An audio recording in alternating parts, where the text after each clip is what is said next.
À tous les moments de la vie, l'éthique fait partie des questions fondamentales des professionnels de santé. Au moment de la mort, c'est une question qui arrive au premier plan. Depuis 2005, la loi Leonetti nous a permis de légiférer sur ce sujet et a permis à chaque citoyen d'exprimer ses volontés sur ses soins en fin de vie. Ce dispositif, appelé directive anticipée, nous permet à tout moment de notre vie, en bonne santé ou malade, de faire part de nos souhaits ou de nos non-souhaits pour notre fin de vie. Les professionnels de santé qui entourent le patient ont plusieurs scénarios qui sont envisageables.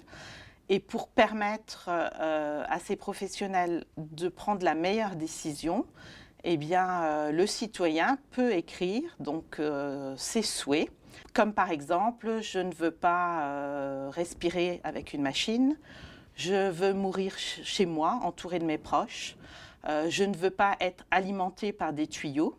Pour préparer ces directives anticipées, c'est un exercice simple. Il suffit d'écrire ces directives anticipées sur un papier libre. Donc on écrit son nom, son prénom, son adresse, sa date de naissance.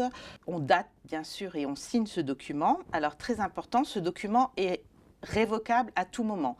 C'est-à-dire qu'un citoyen pense à un instant T, peut changer.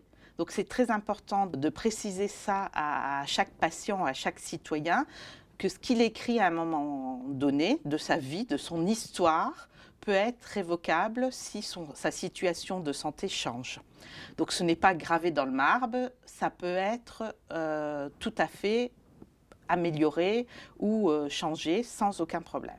Certains établissements, pour aider leurs patients à écrire ces fameuses directives anticipées, proposent des formulaires pré-remplis qui aident le patient à réfléchir sur ce sujet. Les directives anticipées, ce n'est pas une obligation, c'est un droit. C'est quelque chose qui me paraît fondamental pour que les équipes soignantes aient le maximum d'informations sur les souhaits du patient. C'est aussi pour décharger la famille de ce stress psychologique qu'ils pourraient avoir à un moment difficile de la vie de leur père, de leur mère, de leurs frères, de leur tante. On va pouvoir, avec ces directives anticipées, décharger la famille de tout ce stress émotionnel et de cette décision qu'ils devraient prendre pour quelqu'un d'autre à un moment où cette personne ne peut plus prendre de décision parce qu'elle est soit dans le coma, soit en mort cérébrale, soit dans une situation de maladie qui l'empêche de prendre la décision pour elle-même.